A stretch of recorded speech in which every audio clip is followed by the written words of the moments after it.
Hello दोस्तों, स्वागत है आपका स्टडीज एकेडमी में। हम लोग आज सीटेट से संबंधित पर्यावरण अध्ययन पेपर 1 का प्रीवियस ईयर क्वेश्चन सॉल्व करेंगे।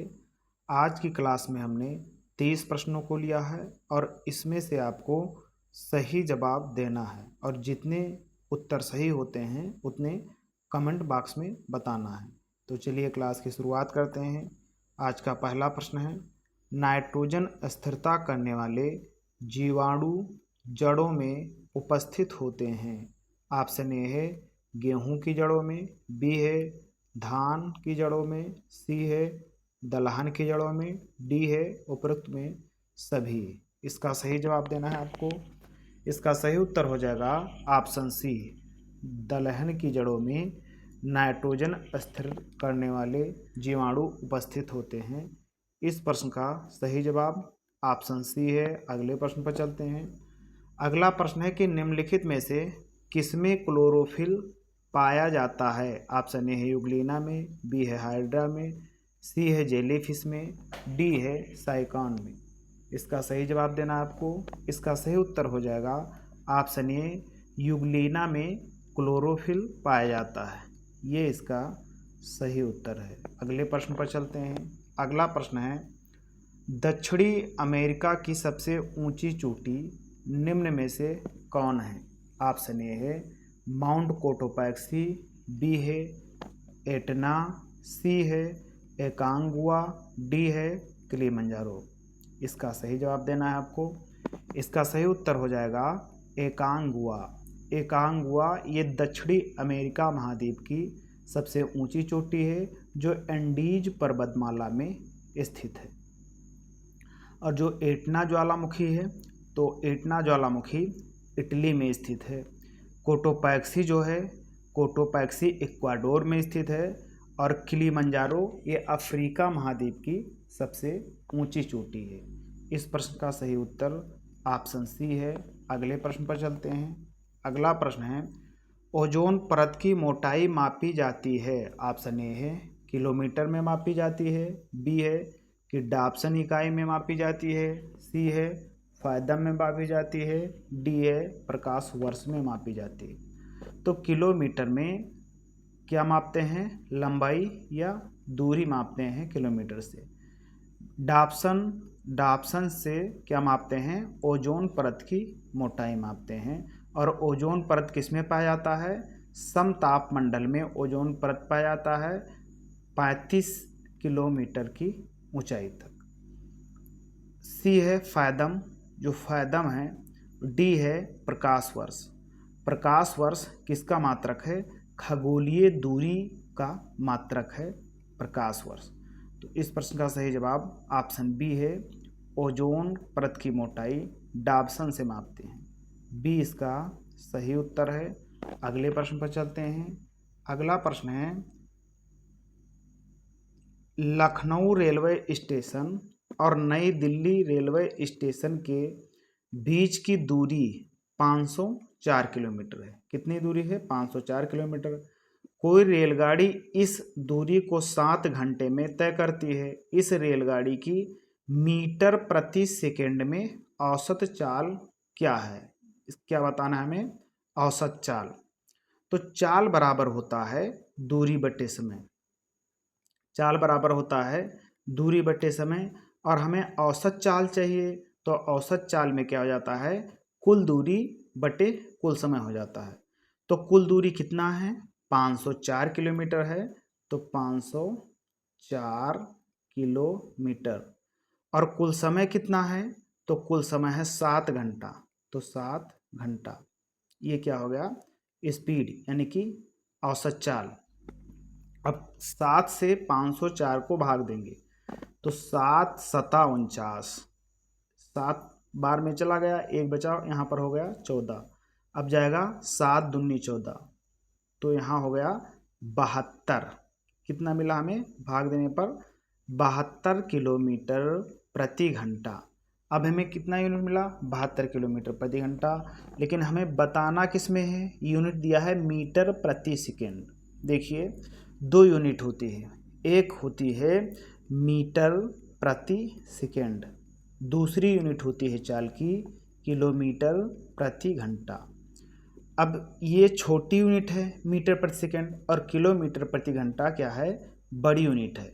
अगर जो हम छोटी यूनिट में से बड़ी यूनिट में जाएंगे तो क्या करेंगे, 5/18 से गुणा करेंगे।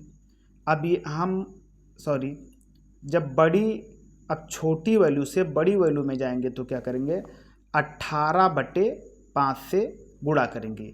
अब यहाँ पर बड़ी वैल्यू है, जब हम बड़ी वैल्यू में जाएंगे तो बड़ी वाली वैल्यू ऊपर, बड़ी वाली वैल्यू ऊपर के मतलब 18/5, यानी कि 18/5 से गुणा करेंगे। कब, जब छोटी वैल्यू से बड़ी वैल्यू में जाएंगे। अब जब किलोमीटर प्रति घंटा से मीटर प्रति सेकंड में जाएंगे, यानी कि जो मीटर प्रति सेकंड है ये छोटी यूनिट है, किससे, किलोमीटर प्रति घंटा से। जब हम छोटी यूनिट में जाएंगे तो छोटी वाली वैल्यू ऊपर, यानी कि 5/18 से गुणा करेंगे।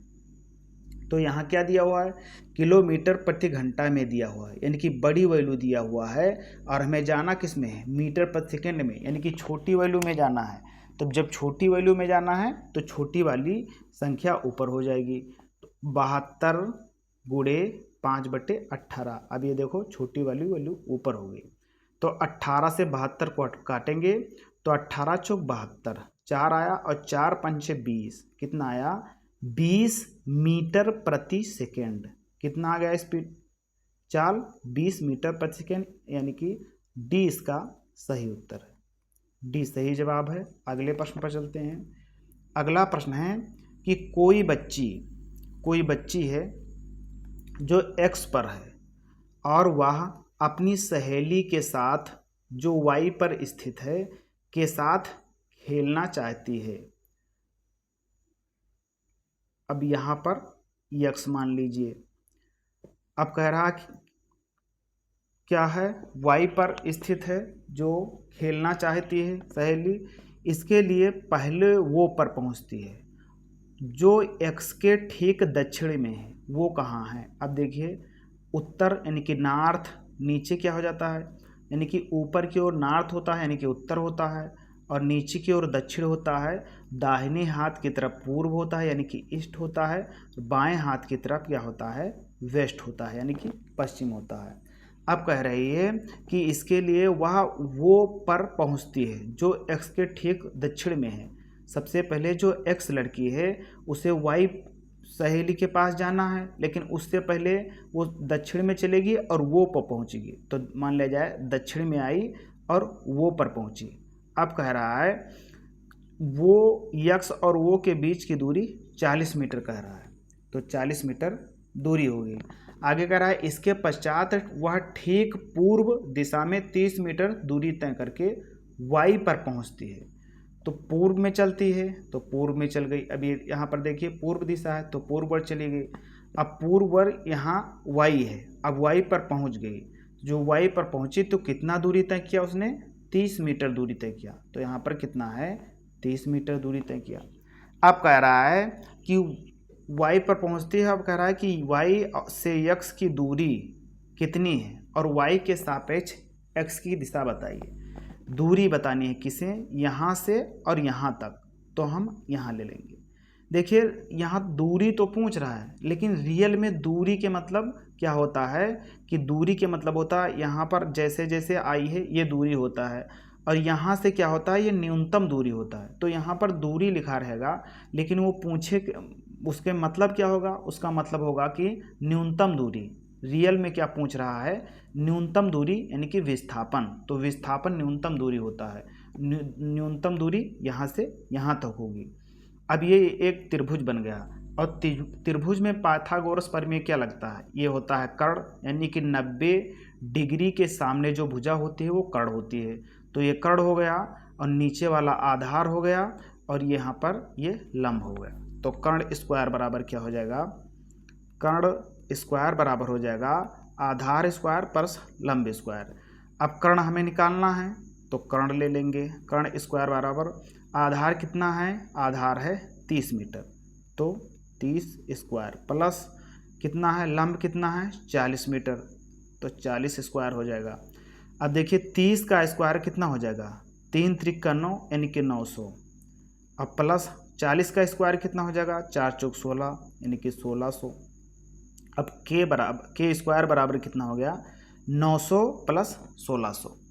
अब हम के की वैल्यू निकालेंगे तो क्या क्या हो जाए, के की वैल्यू हो जाएगा 900 और प्लस 1600 जोड़ेंगे।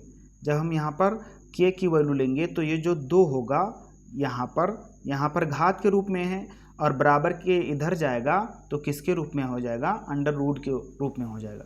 और 900 और 1600 को जोड़ेंगे तो कितना हो जाएगा, 2500 वैल्यू हो जाएगी।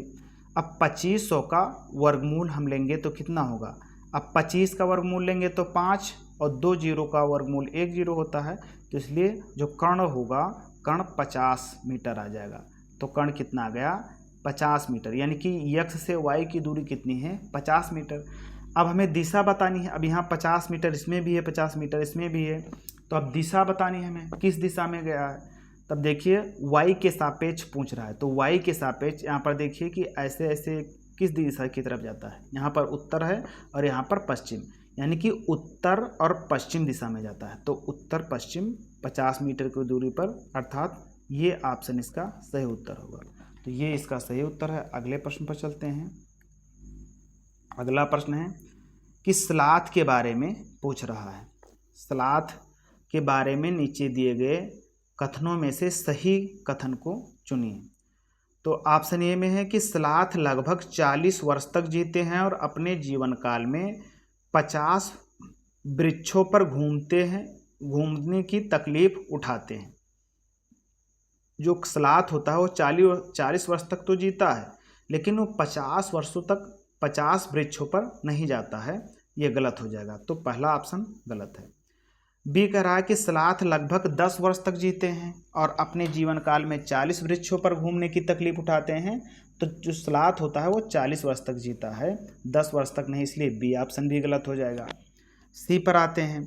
सी कह रहा है कि स्लाथ लगभग 40 वर्ष तक जीते हैं और अपने जीवन काल में 8 वृक्षों पर घूमने की तकलीफ उठाते हैं। तो इसका सही उत्तर ऑप्शन सी हो जाएगा। जो स्लाथ होता है, स्लाथ मध्य अमेरिका और दक्षिणी अमेरिका में पाया जाता है।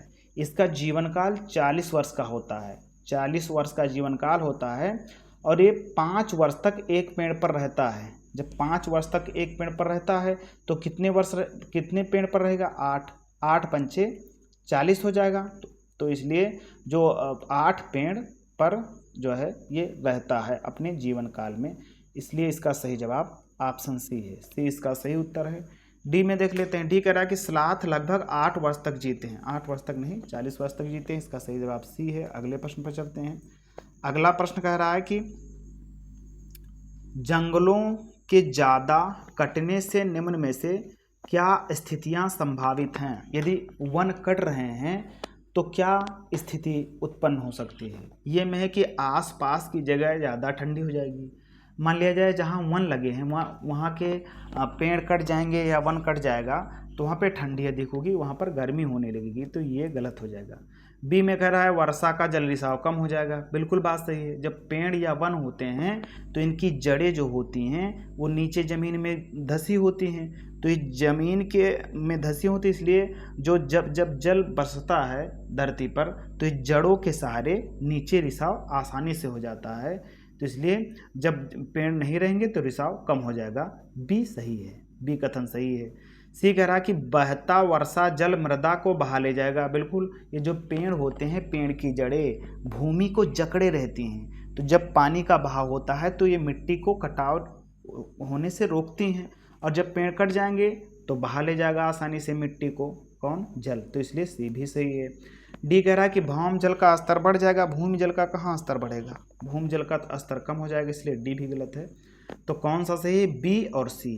बी सी किस में है, बी और सी डी में है, तो डी इसका सही उत्तर है। डी सही जवाब है। अगले प्रश्न पर चलते हैं।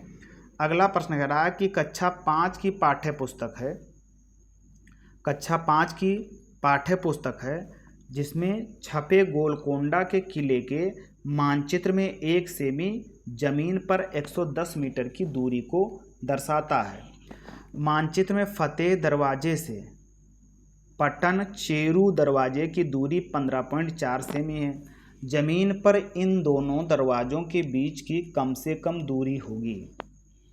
अब देखिए, ये जो मानचित्र है, मानचित्र पर 1 सेमी और ज़मीन पर कितना हो जाएगा 110 मीटर। इसके मतलब क्या हुआ, इसके मतलब ये हुआ, थोड़ा इसको ऊपर ले लेते हैं। इसके मतलब ये हुआ कि 1 सेमी बराबर कितना होता है 110 मीटर। तो यहाँ पर क्या है, ये मैप वाला है और यहाँ पर ये क्या वाला, ये है अर्थ वाला, यानी कि ज़मीन वाला हिस्सा इधर लिखा है। अब आगे कह रहा है कि दूरी को दर्शाता है। हमें वैल्यू कितने की पूछ रहा है कि दरवाजे से फतेह जो दरवाज़ा है और पटनचेरू दरवाजे की दूरी 5.4 सेमी है। हमें ये 5.4 सेमी की वैल्यू चाहिए।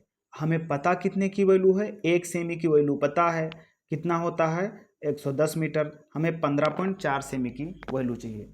तो 15.4 सेमी की वैल्यू चाहिए, तो यहाँ पर 15.4 से गुणा कर देंगे, तभी तो 15.4 की वैल्यू आएगा।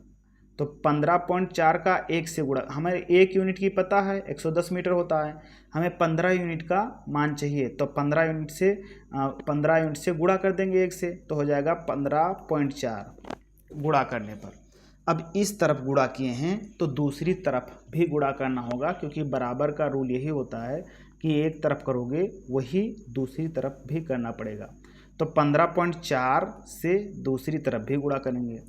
अब गुणा करेंगे तो कितना हो जाएगा, 11 चौक 44 के 4 हासिल आया 4, 11 पचे 55 और 4 59 हासिल आया 9, अभी हासिल 5 बचा है। और यहाँ कितना हो जाएगा कि 5 जो है 11 एकम 11, 11 और 5 16, यानी कितना हो गया 1694 और एक यहाँ 0।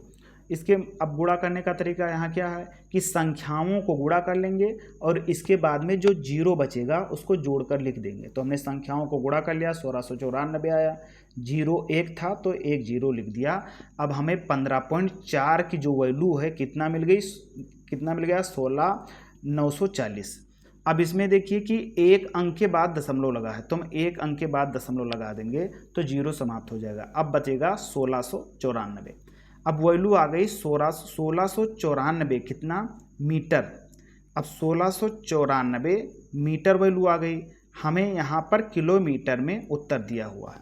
अब क्या करेंगे, देखिए जो मीटर होता है और किलोमीटर होता है, तो मीटर छोटी यूनिट है और किलोमीटर बड़ी यूनिट है। अब यहाँ पर क्या होगा, 1 मीटर में 1000 मीटर होता है। कितना होता है, 1 मीटर में 1 किलोमीटर में 1000 मीटर होता है। तो 1 किलोमीटर में 1000 मीटर होता है, इसीलिए गुणा या भाग जो भी होगा वो 1000 से होगा। अब देखिए कहाँ पर गुणा होगा कहाँ पर भाग होगा ये जानिए। अब मीटर से किलोमीटर में जाएंगे तो क्या होगा, भाग होगा। ये मीटर छोटी यूनिट है, इसके मतलब ये हुआ कि हम छोटी यूनिट से जब भी बड़ी यूनिट में जाएंगे तो बड़ी यूनिट में जाने के लिए क्या करेंगे, भाग। तो क्या हो जाएगा, बड़ी यूनिट में जाना है तो भाग हो जाएगा। अब बड़ी यूनिट से छोटी यूनिट में जब जाएंगे, यानी कि किलोमीटर से वो मीटर में जाएंगे, तब क्या होगा, हम जब छोटी यूनिट में जाएंगे तो होगा गुणा, किससे, 1000 से। तो 1000 से भाग कब होगा, जब बड़ी यूनिट में जाएंगे तब भाग, और छोटी यूनिट में जाएंगे तब गुणा। अब यहाँ पर देखिए क्या लिखा है, 1694 मीटर है, हमें किस में जाना है, किलोमीटर में वैल्यू दिया है तो हमें किलोमीटर में जाना है। अच्छा, किलोमीटर में जाते हैं यानी कि बड़ी वैल्यू में जाना पड़ेगा। तो बड़ी वैल्यू में जाने के लिए क्या करना पड़ता है, भाग करना पड़ता है 1000 से। तब हम 1694 को किससे भाग देंगे, 1000 से भाग देंगे। अब 1694 भागे 1000 हो गया। अब यहाँ पर देखिए इससे किस तरीके से हम भाग करेंगे जो सरल हो जाए। देखिए जितने नीचे 0 हैं उतने अंक के बाद दशमलव लगा दीजिए। तो 3 0 हैं, 1 2 3, 3 0 हैं तो 3 अंक के बाद दशमलव लगा दीजिए। 1694 है, 1 2 और 3, हाँ 3 यहाँ पर होगा। तो 1600 कितना हो जाएगा, 1.694 किस में है, सी है। तो सी इसका सही उत्तर हो जाएगा, सी सही जवाब है। अगले प्रश्न पर चलते हैं। अगला प्रश्न है कि मिजोरम के निकटवर्ती प्रतिवेशी 3 राज्य हैं। अब ये जो प्रतिवर्ती मतलब, अब यहाँ पर देखिए सबसे पहले मैप बनाना पड़ेगा।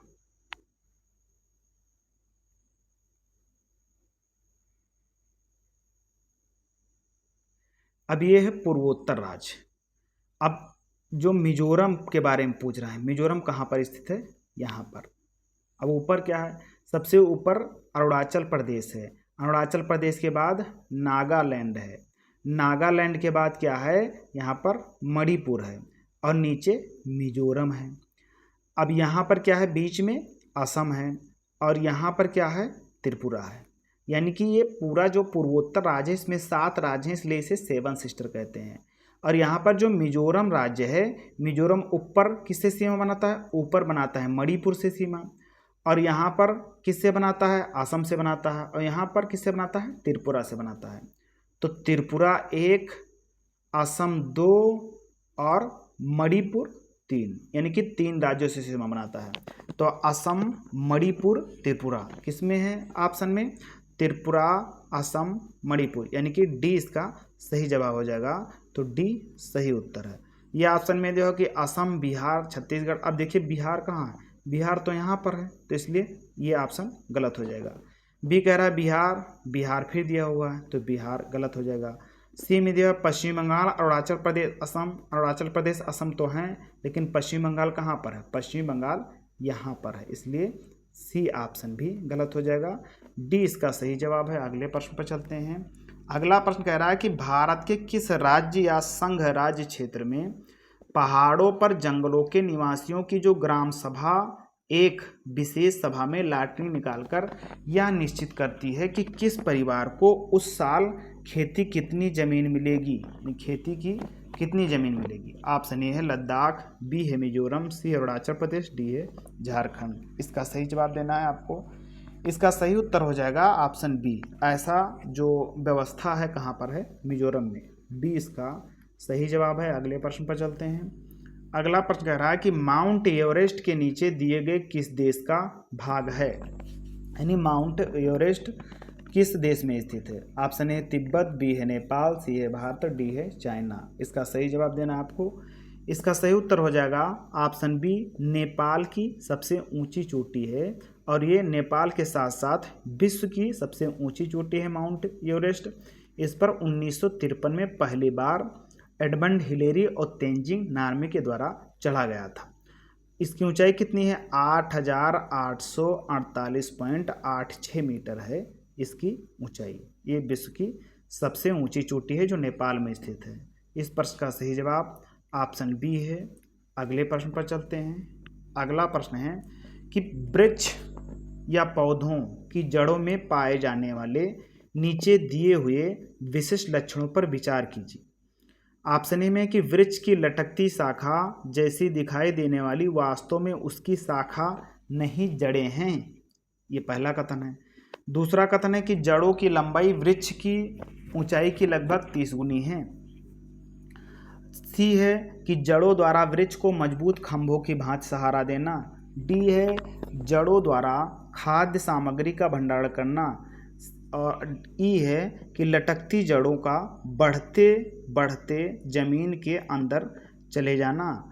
अब यहाँ दिया हुआ है नीचे कि बरगद के वृक्षों की जड़ों में पाए जाने वाले लक्षण कौन कौन से हैं, यानी कि जो बरगद या वट के वृक्ष है उसकी विशेषताओं को हमें बताना है। तो ऑप्शन ये तो सही है। ये कह रहा है कि वृक्ष की लटकती शाखा जैसी दिखाई देने वाली वास्तव में उसकी शाखा नहीं जड़ें होती हैं, तो पहला कथन सही है। दूसरा कह रहा है कि जड़ों की लंबाई वृक्ष की ऊंचाई की लगभग 30 गुना होती है। जो ये दूसरा विशेषता बता रहा है ये किसकी विशेषता है? ये ओक वृक्ष की है। और ओक वृक्ष कहाँ पर पाए जाते हैं? ऑस्ट्रेलिया कंट्री में ओक वृक्ष पाए जाते हैं, जिसकी जो है जितना ऊपर होता है, यानी कि जो पेड़ है, पेड़ जितना ऊपर होता है उसकी 30 गुनी उसकी जड़ें होती हैं लंबी। तो ये जो दूसरा है कथन गलत हो जाएगा, ये ओक वृक्ष की है। सी है कि जड़ों द्वारा वृक्ष को मजबूत खंभों का भात सहारा देना होता है, ये भी सही है सी। डी कह रहा है कि जड़ों द्वारा खाद्य सामग्री का भंडारण करना।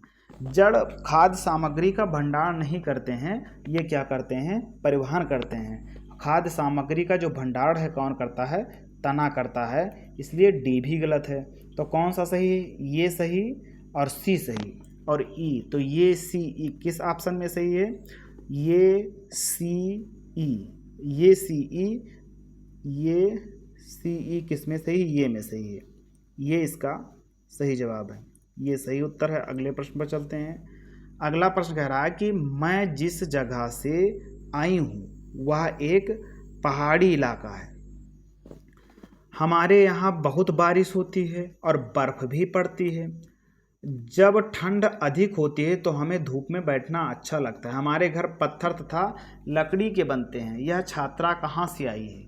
अब देखिए ऑप्शन ए में दिया हुआ है असम। असम में बारिश तो होती है लेकिन असम में क्या बर्फ़ भी पड़ती है, तो बर्फ़ असम में नहीं पड़ती, इसलिए असम राज्य गलत हो जाएगा। बी में है चेन्नई यानी कि तमिलनाडु। अब देख तमिलनाडु में भी वर्षा तो होती है लेकिन बहुत सारा भाग इसका सूखा रह जाता है, तो इसलिए यहाँ पर सूखा भाग भी है और दूसरा बात है कि यहाँ पर बर्फ़ भी नहीं रहता है, तो दूसरा तमिलनाडु भी गलत है।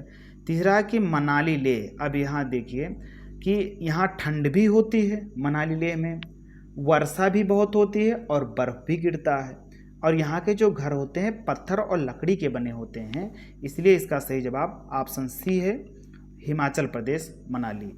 डी है कि जो उदयपुर राजस्थान। अब राजस्थान उदयपुर तो पूरा रेगिस्तान है, इसलिए इसका डी भी गलत उत्तर हो जाएगा, सी इसका सही जवाब है। अगले प्रश्न पर चलते हैं।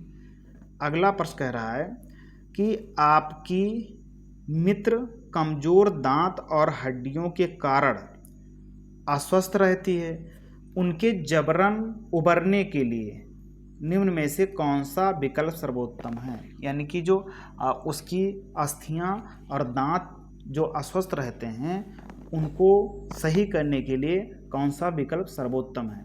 हड्डियां जब मजबूत हो जाती हैं, मजबूत नहीं होती तो क्या होता है कि कैल्शियम और खनिज लवण की कमी होती है, तो कौन सा ऐसा ऑप्शन है जिसमें कैल्शियम और खनिज लवण मिलेंगे। अब ऑप्शन देखते हैं कि पहले ऑप्शन में कि चावल, नींबू, आंवला, गुड़। ये नींबू, आंवला, गुड़ इसमें विटामिन सी होते हैं, विटामिन सी होते हैं, और चावल में क्या होता है, कार्बोहाइड्रेट होता है। अब बी में देखिए, बी कह रहा है कि घी, दाल, रोटी, चावल। घी में क्या होता है, वसा। दाल में प्रोटीन। रोटी और चावल में क्या होता है, कार्बोहाइड्रेट। सी कह रहा है, अब देखिए सी में क्या होता है, दूध। दूध एक संतुलित आहार है, यानी कि लगभग इसमें सभी प्रोटीन और विटामिन, खनिज लवण पाए जाते हैं, तो ये तो सही है। सब्जियां में भी खनिज लवण और जो है विटामिन, प्रोटीन पाया जाता है, विटामिन ए वगैरह, तो सब्जियां भी सही है। पालक भी सही है। फल में भी सारे जो है अब प्रोटीन, विटामिन, खनिज लवण, जल ये भी पाए जाते हैं, तो यहाँ पर किसकी आवश्यकता है, कैल्शियम और किसकी, खनिज लवण की, तो किस ऑप्शन में मिलेगा, सी में मिलेगा। डी देख लेते हैं, इनमें लिखा तेल से वसा मिलेगा, अंडा से प्रोटीन मिलेगा, चावल और रोटी से कार्बोहाइड्रेट मिलेगा, और यहाँ पर क्या मिलता है, यहाँ पर कैल्शियम मिलता है, तो कैल्शियम किस में मिलेगा, सी से मिलेगा, तो इसलिए सी इसका सही जवाब है। अगले प्रश्न पर चलते हैं। अगला प्रश्न कह रहा है कि नीचे दी गई उस विशेषता को चुनिए जिसमें सभी जानवरों में पाई जाती हैं, यानी कौन सा ऐसा ऑप्शन है जो दिए गए सभी जानवरों में पाई जाती हैं। जो कौन कौन जानवर दिया है, कछुआ, अजगर, बाज, छिपकली, शहद की मक्खी। अब देखिए ऑप्शन में कि शरीर का सल्कों से ढका होना, ये जितने जानवर दिए हुए हैं इनके शरीर सल्कों से ढके होते हैं, तो कछुआ और ये सांप होता है इसके शरीर तो ढके होते हैं सल्क से, और सल्क मतलब जो चित्ती ऊपर होती है, लगी होती है सांप और कछुआ पर, उसे सल्क बोलते हैं। बाज प्रथोपंख होते हैं, छिपकली पर त्वचा होती है, और शहद की मधुमक्खी पर ऐसा कुछ होता नहीं है, तो इसलिए ये ऑप्शन गलत हो जाएगा।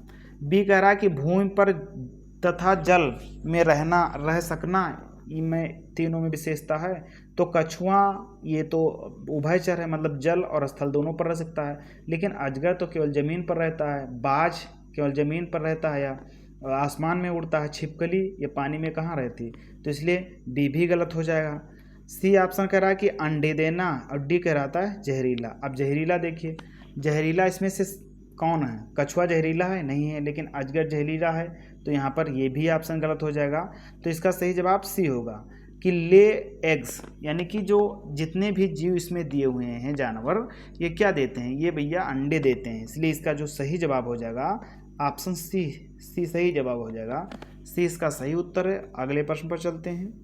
तो सी किस में दिया है? सी केवल इसमें दिया है सी, तो इसलिए सी सही जवाब है। अगले प्रश्न पर चलते हैं। अगला प्रश्न कह रहा है कि प्राथमिक स्तर पर पर्यावरण अध्ययन की बाल केंद्रित प्रकृति किसके कारण होती है? बाल केंद्रित मतलब क्या होता है? यानी कि बच्चों की जो विचार होते हैं, बच्चों की जो मांग होती है, उसको केंद्र में रखकर फिर काम करना। तो जो बच्चों की इच्छाओं को केंद्र बिंदु किस में बनाया गया है? ऑप्शन में है कि गतिविधि आधारित शिक्षा, बिल्कुल सही है, ये बाल केंद्रित है। बी है कि रटना, अब ये रट्टू तोता से बच्चों को हमें दूर करना है, इस चीज़ से हमें बचाना है, तो बी गलत हो जाएगा। सी कह रहा है कि पाठ्य पुस्तक आधारित शिक्षा, पाठ्य पुस्तक में क्या होगा? सब रटी रटाई चीज़ें होंगी। डी कह रहा है कि सीखने के लिए स्कूल, घर और समुदाय की भागीदारी, तो डी भी सही है। ये जो बच्चे होते हैं सबसे ज़्यादा परिवार, मित्र, आस पास पड़ोस, समुदाय, स्कूल से सीखते हैं, तो ये और डी जो है इसका सही जवाब हो जाएगा। सी भी गलत है। ये और डी किस में है? तो ये डी में दिया हुआ है, तो इसलिए इसका सही जवाब डी ऑप्शन होगा। डी इसका सही उत्तर है। अगले प्रश्न पर चलते हैं। अगला प्रश्न दिया हुआ है कि प्राथमिक स्तर पर जो पर्यावरण, प्राथमिक स्तर पर पर्यावरण अध्ययन के संबंध में निम्नलिखित में से कौन सा कथन सत्य है? ऑप्शन ए में है कि पर्यावरण अध्ययन विज्ञान, सामाजिक विज्ञान और पर्यावरण शिक्षा की अवधारणाओं और मुद्दों को एकीकृत करता है। तो ये कथन बिल्कुल सही है कि जो पर्यावरण अध्ययन होता है ये क्या करता है? ये विज्ञान, सामाजिक विज्ञान, पर्यावरण शिक्षा और जो सामाजिक मुद्दे होते हैं उन सबको समाहित रखता है, उन सब के बारे में हमें बताता है। तो इसलिए इसका सही जवाब ये सही है। बी देख लेते हैं। बी कहता है कि रचनात्मक विकसित करने के लिए केवल एक शिक्षण पद्धति, अब यह केवल दिया है, इसे क्या कर दिया गया? सीमित, तो ये केवल शब्द से गलत हो जाएगा। सी में है कि पाठ्य पुस्तक इसके सीखने के लिए एकमात्र साधन है, यहाँ भी केवल का प्रयोग किया गया है, सी भी गलत है। करा कि यह शिक्षण आधारित है, तो ये भी कोई स्पष्ट नहीं है, डी भी गलत है, तो इसका सही जवाब ऑप्शन ए होगा। ये इसका सही उत्तर है। अगले प्रश्न पर चलते हैं। अगला प्रश्न है कि बच्चों के लिए ईवीएस कक्षा में अधिकतम क्या होना चाहिए? यानी कि ईवीएस की कक्षा में बच्चों के लिए क्या होना चाहिए अधिकतम, जिससे अधिक सीख सके बच्चे? पहला ऑप्शन है कि, पहला कथन है कि वाद विवाद का प्रावधान बिल्कुल होना चाहिए, वाद विवाद से बच्चे अधिक सीखते हैं। बी में दिया कि अनुभवात्मक सीखना, ये भी सही है, अनुभव के द्वारा सीखते हैं बच्चे, कहानियों के माध्यम से सीखते हैं, खेल के माध्यम से सीखते हैं, तो ये बी सी तीनों सही है। डी कह रहा है कि तथ्य और सूचना, इसमें भी क्या है? रखने वाली चीज़ें हैं, इसलिए हमें इससे दूर रहना है, तो डी भी गलत है, ये बी सी सही है और ये बी सी ऑप्शन में सही जवाब है, तो सी इसका सही उत्तर हो जाएगा। अगले प्रश्न पर चलते हैं।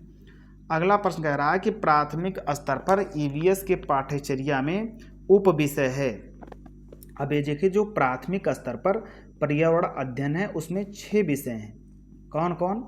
परिवार और मित्र, फिर क्या है? फिर है भोजन, फिर है आवास, फिर है चौथा जल, पांचवा यात्रा और छठा है हम चीज़ें कैसे बनाते हैं। तो अब ये सारी चीज़ें हो गई। ये जो पौधा है ये बच गया। पौधा क्या है? पौधा उप थीम है, इसलिए इसका सही जवाब सी हो जाएगा। सी इसका सही उत्तर है। और ये जो परिवार और दोस्त, आश्रय, यात्रा, भोजन, ये सब क्या हो जाएंगे? विषय, 6 विषय हो जाएंगे और ये उप विषय हो जाएगा पौधा, तो सी इसका सही जवाब है। अगले प्रश्न पर चलते हैं। अगला प्रश्न कह रहा है कि ईवीएस की सार्थक सीख दी जा सकती है, किसके द्वारा ईवीएस की सार्थक सीख दी जा सकती है? ऑप्शन ए में ईवीएस सामग्री को विषयागत रूप में आयोजित करके, बिल्कुल, जो सामाजिक जो ईवीएस है यानी कि पर्यावरण अध्ययन है, इसे विषय के रूप में पढ़ाया जाए, इससे जो है सीखेंगे पर्यावरण के बारे में, ये भी सही है, यानी कि ऑप्शन ये सही है। दूसरा कहा कि वास्तविक संवाद और वृत्तांत के द्वारा, बिल्कुल सही है, बी भी सही है। सी है प्रयोग के द्वारा, ये भी सही है। डी में है कि विद्यार्थियों द्वारा दिए गए उत्तरों का मौखिक मूल्यांकन। अब ये मौखिक मूल्यांकन से थोड़ी सीखेंगे पर्यावरण के बारे में। तो ये बी सी इसका सही उत्तर हो जाएगा। ये बी और सी ये तीनों सही उत्तर हो जाएंगे। तो इसका सही जवाब ये बी सी है। अगले प्रश्न पर चलते हैं। अगला प्रश्न कह रहा है कि ईवीएस के संबंध में प्रासंगिकता का मतलब है। ऑप्शन ए में है कि ईवीएस को सरल से जटिल तक सीखना। ये तो हम सभी विषय सीखते हैं, केवल ईवीएस थोड़ी सीखते हैं सरल से जटिल की ओर। तो आगे चलते हैं। ये तो सामान्य हो गया। बी कथन कह रहा है कि ज्ञात से अज्ञात की ओर। तो सारे विषयों में हम सब ज्ञात से अज्ञात की ओर बच्चे सीखते हैं। सी है कि उदाहरण के माध्यम से ईवीएस को सीखना। उदाहरण के माध्यम से और भी विषय सीखते हैं। तो इन तीनों में कोई स्पष्ट उत्तर नहीं आ रहा है। अब डी देखिए क्या कह रहा है। डी कह रहा है कि ईवीएस सामग्री को वास्तविक जीवन स्थितियों और विद्यार्थियों के तत्काल वातावरण से जोड़कर सीखना। यानी कि जो डी ऑप्शन है ये कह रहा है कि जो बच्चे हैं वो प्रत्यक्ष वास्तविक अनुभव से सीखेंगे, अपने जीवन से जोड़कर, परिस्थितियों से जोड़कर, अपने आसपास चीज़ों को देखकर, परिवार को देखकर, समुदाय को देखकर, मित्र को देखकर, इन सब के बारे में बच्चे बहुत अच्छे से सीखेंगे। तो इसलिए इसका सही जवाब हो जाएगा ऑप्शन डी। डी इसका सही उत्तर है। अगले प्रश्न पर चलते हैं। अगला प्रश्न दिया हुआ है कि भोजन विषय के मुद्दे विद्यार्थियों के लिए सार्थक और प्रामाणिक हो सकते हैं यदि मुद्दों के इर्द गिर्द समूह कार्य और चर्चाएं आयोजित की जाएं। बी है प्रश्नोत्तरी आयोजित की जाए। सी है शिक्षकों द्वारा प्रदर्शन किया जाए। डी है पाठ्य पुस्तक संसाधन के रूप में यूज किए जाए। तो इसका सही जवाब बताइए। इसका सही जवाब बताना है आपको। इसका सही उत्तर हो जाएगा ऑप्शन ए कि मुद्दों के इर्द गिर्द समूह और चर्चाएं आयोजित की जाएं। जो बच्चे इससे अधिक सीखेंगे किसके विषय पर, भोजन का विषय हो या कोई भी विषय हो, इस पर वाद विवाद और समूह कार्य से अधिक सीखते हैं, चर्चा वगैरह से। तो इसलिए इसका सही जवाब ऑप्शन ए होगा। ये इसका सही उत्तर है। अगले प्रश्न पर चलते हैं। अगला प्रश्न है कि ईवीएस एक पाठ्य पुस्तकों में ईवीएस सीखने के लिए वास्तविक घटनाएं होती हैं क्योंकि, यानी कि ईवीएस एक पाठ्य पुस्तकों में ईवीएस सीखने के लिए वास्तविक घटनाएं होती हैं क्योंकि ऑप्शन दिया हुआ है। ऑप्शन ए में है कि वह सीखने के लिए समृद्ध स्रोत हैं, इसलिए ऐसा होता है। बी कह रहा है कि वह बच्चों के लिए प्रासंगिक वातावरण प्रदान करते हैं। सी है कि वह पहले की परिचित घटनाओं को फिर से देखने का अवसर प्रदान करते हैं। और डी है कि शिक्षक आसानी से ईवीएस के विषय को आसपास शिक्षण अधिगम प्रक्रिया द्वारा संचालन कर सकते हैं। जिसमें ऑप्शन कौन कौन सा दिया हुआ है, तो इसमें हमें एक ही ऑप्शन चुनना पड़ेगा। तो ऑप्शन ए में कि वह बच्चों के लिए प्रासंगिक वातावरण प्रदान करते हैं। तो इसका सही जवाब कौन सा हो जाएगा, ये इसका सही उत्तर हो जाएगा। बी इसका सही उत्तर हो जाएगा कि वह बच्चों के लिए प्रासंगिक वातावरण प्रदान करते हैं। कौन, वास्तविक घटनाएं जो होती हैं वह। तो बी इसका सही जवाब हो जाएगा। बी इसका सही उत्तर है। हाँ, और ये भी इसका सही उत्तर हो जाएगा। इसमें जो ऑप्शन दिया होगा वो ए बी सी करके दिया होगा, तो इसमें एक से अधिक उत्तर सही होगा। तो एक से अधिक उत्तर जब सही होगा तो कौन कौन से जो है कथन सही होंगे, इसमें ये भी सही हो जाएगा कि वह सीखने के समृद्ध स्रोत हैं। यानी कि जो वास्तविक घटनाएं हैं पर्यावरण से संबंधित, ये सीखने के समृद्ध स्रोत हैं। तो ये भी सही हो जाएगा। और वह बच्चों के लिए प्रासंगिक वातावरण प्रदान करते हैं, बी भी सही हो जाएगा। सी में दिया हुआ है कि वह पहले की परिचित घटनाओं को फिर से देखने का अवसर प्रदान करते हैं, तो सी भी सही हो जाएगा। और डी कह रहा है कि शिक्षक आसानी से ईवीएस के विषय को आसपास की शिक्षण अधिगम प्रक्रिया द्वारा संचालन कर सकते हैं। तो इसमें टीचर्स की कहाँ बात है, तो ये बी सी ये तीनों सही हो जाएंगे। क्या हो जाएगा, ये बी और सी ये तीनों इसके सही जवाब हो जाएंगे। अगले प्रश्न पर चलते हैं। अगला प्रश्न दिया हुआ कि सीखने में सुधार पर आकलन का बिंदु है। ऑप्शन ए में है कि सीखने के लिए आकलन, बी है सीखने का आकलन, सी है सीखने के रूप में आकलन, डी है औपचारिक स्थितियों में संबंधित आकलन। इसका सही जवाब बताइए। इसका सही उत्तर हो जाएगा option A assessment for learning. यानी कि सीखने के लिए आकलन किससे संबंधित है, सीखने में सुधार पर आकलन से संबंधित है। तो ये इसका सही जवाब है। अगले प्रश्न पर चलते हैं। अगला प्रश्न है कि ईवीएस में सहपाठी आकलन है। ऑप्शन ए में है कि सीखने के रूप में आकलन, बी है सीखने के बारे में आकलन, सी है सीखने के परिणामों का आकलन, डी है सीखने का आकलन। इसका सही जवाब बताइए। इसका सही उत्तर हो जाएगा ऑप्शन ए कि जो सीखने के रूप में आकलन है वो सहपाठी आकलन से संबंधित है। तो इसका सही जवाब ऑप्शन ए है। अब ये कथन किस में सही है? तो ये कथन ये में ही सही है, तो इसलिए इसका सही जवाब ऑप्शन ए होगा। अगले प्रश्न पर चलते हैं। अगला प्रश्न कह रहा है कि ग्रेट डिवाइडिंग रेंज निम्न में से कहाँ स्थित है? अंटार्कटिका में स्थित है, एशिया में स्थित है, या ऑस्ट्रेलिया में स्थित है, या उत्तरी अमेरिका महाद्वीप में स्थित है। इसका सही जवाब बताना है आपको।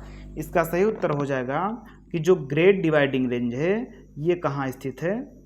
ऑस्ट्रेलिया में स्थित है। सी इसका सही जवाब है। आगे चलते हैं अगले प्रश्न पर। अगला प्रश्न है कि दक्षिण पूर्वी यूरोप के शीतोष्ण कटिबंध घास के मैदान को कहा जाता है। ऑप्शन ए है टैगा, बी है टुंड्रा, सी है मीडोज और डी है स्टेपीज। इसका सही जवाब बताइए। इसका सही उत्तर हो जाएगा स्टेपीज। जो दक्षिण और पूर्वी यूरोप के शीतोष्ण कटिबंधीय घास के मैदान हैं, जैसे तो यहाँ पर क्या हो जाएगा? डी, यानी कि स्टेपीज घास के मैदान होगा इसका सही उत्तर। जो ये मध्य एशियाई देश हैं जैसे तजाकिस्तान, कजाकिस्तान, तुर्कमेनिस्तान, ये जो सारे देश हैं इसमें जो घास के मैदान पाए जाते हैं वो उसी दिशा की बात की गई है, दक्षिण पूर्वी यूरोप की। तो उसमें कौन से घास के मैदान पाए जाते हैं? स्टेपीज घास के मैदान पाए जाते हैं। तो इसका सही जवाब ऑप्शन डी होगा। डी इसका सही उत्तर है। अगले प्रश्न पर चलते हैं। अगला प्रश्न है कि निम्नलिखित में से कौन सा हार्मोन रक्त में कैल्शियम के स्तर को नियंत्रित करता है? ए है पैराथार्मोन, बी है थायरॉक्सिन, डी है प्रोलैक्टिन, सी है सोमैटोट्रोपिन। इसका सही जवाब बताइए। इसका सही जवाब हो जाएगा पैराथार हार्मोन, पैराथार्मोन। ऑप्शन ये सही है, पैराथार्मोन, ये इसका सही जवाब है। अगले प्रश्न पर चलते हैं। अगला प्रश्न है कि एक ईवीएस शिक्षक एक आकलन उपकरण का उपयोग करता है जो न केवल सबसे अच्छा बल्कि एक समय में बच्चे के सभी प्रकार के कार्य या गतिविधियों को एकत्र करता है। शिक्षक उपयोग कर रहा है, यानी किस चीज़ का उपयोग कर रहा है कि ये सारी चीज़ें उसको प्राप्त हो रही हैं बच्चे की। ऑप्शन ए में रूब्रिक, बी है पोर्टफोलियो, सी है उपाख्यानात्मक रिकॉर्ड, डी है प्रेक्षण पत्रक। इसका सही जवाब बताइए। इसका सही उत्तर हो जाएगा पोर्टफोलियो। ये सारी चीज़ें किस में मिलती हैं? पोर्टफोलियो से संबंधित है। बी इसका सही जवाब है। अगले प्रश्न पर चलते हैं। तो आज की क्लास पूरी हुई। क्लास देखने के लिए धन्यवाद। क्लास पसंद आई हो तो चैनल को सब्सक्राइब कीजिए और बेल आइकन को दबाइए। आज के लिए इतना ही। जय हिंद, नमस्कार। और जितने उत्तर आपके सही होते हैं उतने कमेंट बॉक्स में बताइए।